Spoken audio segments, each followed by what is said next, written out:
안녕하세요. 오늘은 K-means 클러스터링에서 가장 중요한 질문인 최적의 클러스터 개수를 어떻게 찾는지 알아보겠습니다. 엘보우 기법과 실루엣 점수라는 두 가지 강력한 도구를 통해 데이터에 맞는 최적의 K값을 과학적으로 결정하는 방법을 실무 스토리와 함께 쉽게 배워보겠습니다. 이번 강의에서는 총 7가지 주제를 다룹니다. 먼저 K값 선택의 중요성을 이해하고 엘보우 기법의 개념과 이너시아 값 계산 방법을 배웁니다. 그 다음 실제로 엘보우 그래프를 그리는 방법을 익히고 실루엣 점수의 개념과 사용법을 학습합니다. 마지막으로 이 모든 정보를 종합하여 최적의 K를 결정하는 전략을 배웁니다. K값 선택의 중요성부터 시작하겠습니다.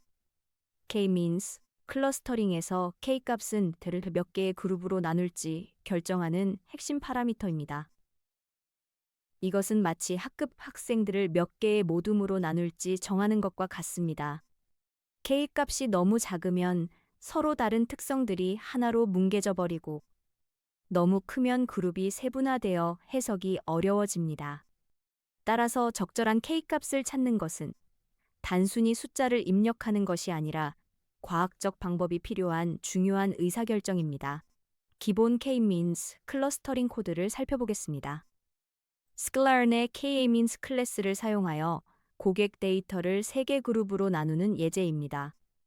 남피 배열로 나이와 연소득 데이터를 준비하고 N-clusters 파라미터의 3을 지정하여 K-means 객체를 생성합니다. random state는 결과의 재현성을 위해 설정합니다. fit predict 메서드를 호출하면 각 고객이 0, 1, 류 중 어느 그룹에 속하는지 레이블이 반환됩니다. 하지만 여기서 중요한 질문이 생깁니다. 이 K값 3은 어떻게 정한 걸까요? 그냥 감으로 정하는 것이 아니라 데이터가 자연스럽게 몇 개의 그룹으로 나뉘는지 과학적으로 찾아내야 합니다. 실제 이커머스 기업의 사례를 보겠습니다. 고객 세그멘테이션을 할 때 적절한 K값을 찾는 것은 매출에 직접적인 영향을 미칩니다. 한 쇼핑몰에서 K 대신 KA5를 사용했더니 임신부 고객군이라는 새로운 세그먼트를 발견했고 이들을 위한 맞춤형 마케팅으로 해당 카테고리 매출이 30% 증가했습니다. 이처럼 K값 선택은 비즈니스 성과에 직결됩니다. K값은 보통 2부터 시작해서 데이터 크기의 제곱근 정도까지 시도해보며 비즈니스 관점에서 마케팅팀이 관리 가능한 세그먼트 개수도 함께 고려해야 합니다. 이제 엘보우 기법을 이해해 봅시다. 엘보우 기법은 여러 K값에 대해 클러스터링 성능을 그래프로 그렸을 때 마치 팔꿈치처럼 급격히 꺾이는 지점을 찾는 방법입니다. 이것은 계단을 오르다가 평평한 복도를 만나는 지점과 같습니다. 처음에는 K값을 늘릴 때마다 성능이 크게 좋아지다가 어느 순간부터는 별로 좋아지지 않습니다. 바로 그 꺾이는 지점이 최적의 K값입니다. 그래프가 팔꿈치 모양으로 급격히 변하는 지점을 찾으면 비용 대비 효과가 가장 좋은 클러스터 개수를 알 수 있습니다. 엘보우 기법의 기본 구현 코드입니다. matplotlib와 sklearn을 임포트하고 K값을 2부터 10까지 시도합니다. range 2부터 11까지 반복하면서 각 K값에 대해 클러스터링을 수행합니다. random state는 재현 가능성을 위한 설정으로 같은 코드를 여러 번 실행해도 같은 결과가 나오도록 난수 시드를 고정합니다. 각 K에 대해 K-means 객체를 만들고 FI2로 학습한 후 이 이너시아 속성 값을 리스트에 추가합니다. 이렇게 수집한 이너시아 값들을 나중에 그래프로 그려서 엘보우 포인트를 찾게 됩니다. 이너시아 값의 의미를 알아봅시다. 이너시아는 각 데이터 포인트가 자기가 속한 클러스터의 중심점으로부터 얼마나 떨어져 있는지를 모두 합한 값입니다. 마치 반 학생들이 담임 선생님으로부터 떨어진 거리를 재서 모두 더한 것과 같습니다. 이 값이 작을수록 클러스터링이 잘 된 것입니다. 이너시아는 거리를 그냥 더하는 게 아니라 제곱해서 더합니다. 왜 제곱을 할까요? 멀리 떨어진 데이터에 더 큰 페널티를 주기 위해서입니다. 그리고 K값을 늘리면 이너시아는 항상 감소합니다. 하지만 무한정 늘릴 수는 없죠. 그래서 급격히 감소하다가 완만해지는 지점을 찾는 것입니다. 이너시아 값 계산 예제를 보겠습니다. 6명의 고객 데이터를 음피 배열로 준비합니다. 각 행은 연소득 정보를 담고 있습니다. K2로 클러스터링을 수행하고 이너시아 속성으로 값을 확인합니다. 스클라른의 K-means 객체는 이 값을 자동으로 계산해 주므로 우리는 그냥 가져다 쓰기만 하면 됩니다. 각 고객과 중심점 사이의 거리를 제곱해서 모두 더한 값이 이너시아입니다. 클러스터 센터 속성으로 각 클러스터의 중심점 좌표도 확인할 수 있습니다. 이 중심점은 알고리즘이 자동으로 찾아낸 최적의 위치입니다. 엘보우 그래프 그리기로 넘어갑니다. 엘보우 그래프는 X축에 K값, Y축에 이너시아를 표시하여 최적의 클러스터 개수를 시각적으로 찾는 강력한 도구입니다. Matplotlib 라이브러리를 사용하면 간단히 그릴 수 있으며 그래프가 급격히 꺾이는 지점이 바로 최적의 K값입니다. 격자선을 추가하면 값을 읽기 쉬워지고 축 이름과 제목을 붙이면 더 전문적인 그래프가 완성됩니다.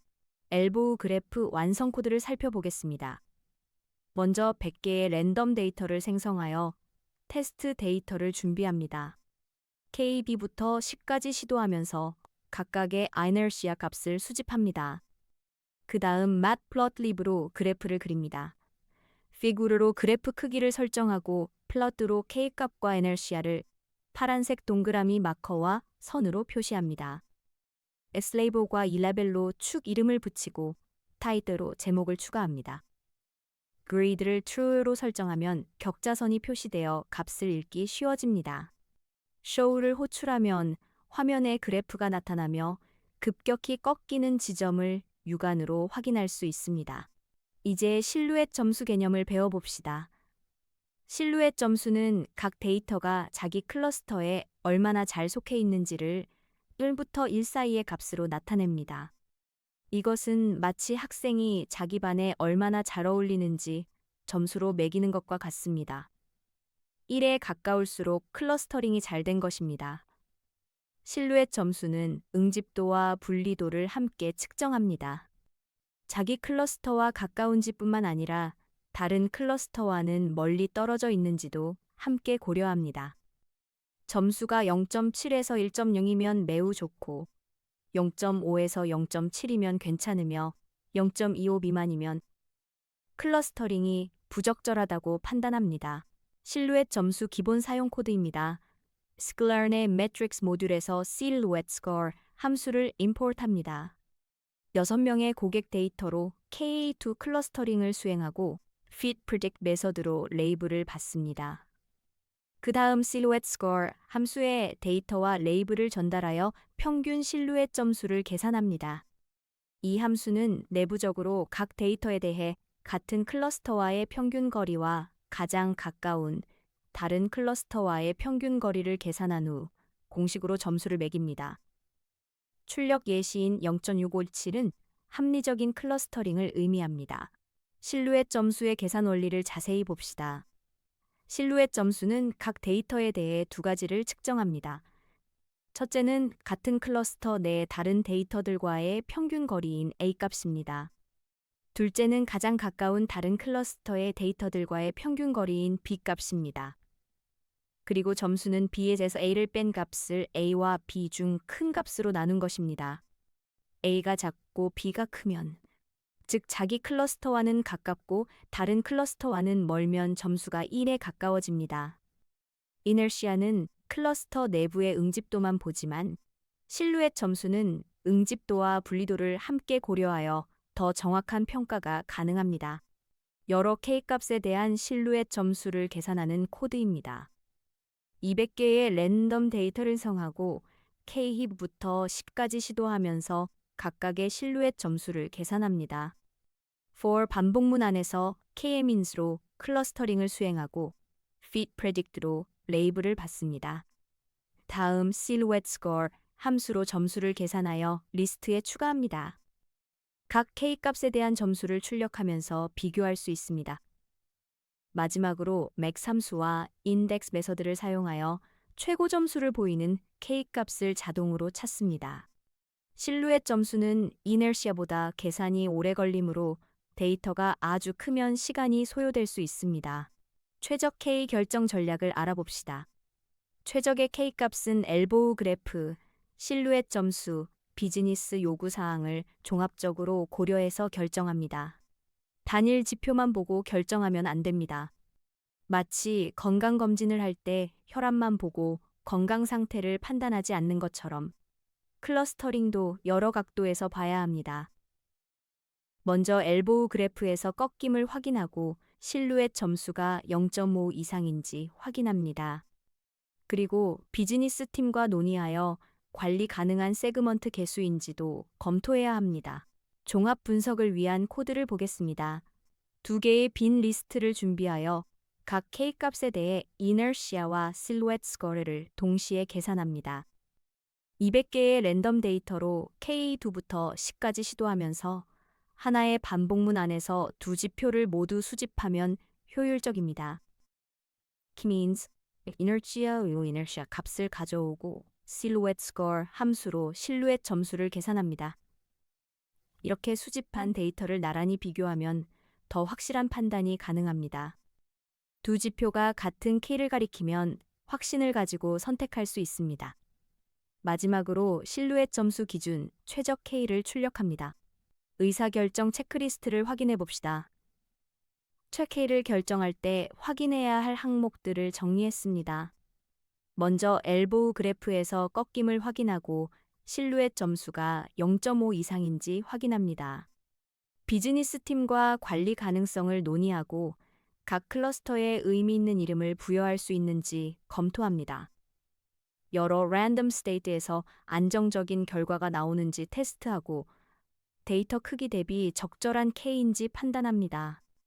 마지막으로 클러스터링 결과를 시각화해서 눈으로도 확인합니다. 이 체크리스트를 매번 확인하면 실수를 줄일 수 있습니다. 실무 사례를 공유합니다. 실제 프로젝트에서 체계적인 방법을 따라 KA5를 선택했습니다. 엘보우 그래프에서 K와보 지점이 꺾였고 실루엣 점수도 0.6877로 가장 높았습니다. 각 세그먼트의 특성을 분석한 결과 20대 저소득층, 30대 중산층, 40 고소득층, 50대 이상 고소득층, 학생층으로 명확하게 구분되었습니다. 마케팅팀은 이를 바탕으로 세그먼트별 맞춤형 캠페인을 기획했고 3개월 후 전환율이 25% 상승했습니다. 최적 K 찾기는 과학이자 예술입니다. 엘보우 기법과 실루엣 점수라는 과학적 도구를 사용하되 비즈니스 감각과 해석 가능성이라는 예술적 감각도 필요합니다. 오늘 배운 내용을 정리하겠습니다. K-means 클러스터링에서 최적의 클러스터 개수를 찾는 방법을 배웠습니다. 엘보우 기법으로 그래프의 꺾이는 지점을 찾고 실루엣 점수로 응집도와 분리도를 함께 평가했습니다. 두 지표를 종합하고 비즈니스 관점을 더해 최종 결정을 내리는 체계적인 프로세스를 익혔습니다. 이제 여러분도 데이터에 가장 적합한 K값을 과학적으로 찾을 수 있습니다. 직접 코드로 작성해 보면서 익혀보세요. 감사합니다.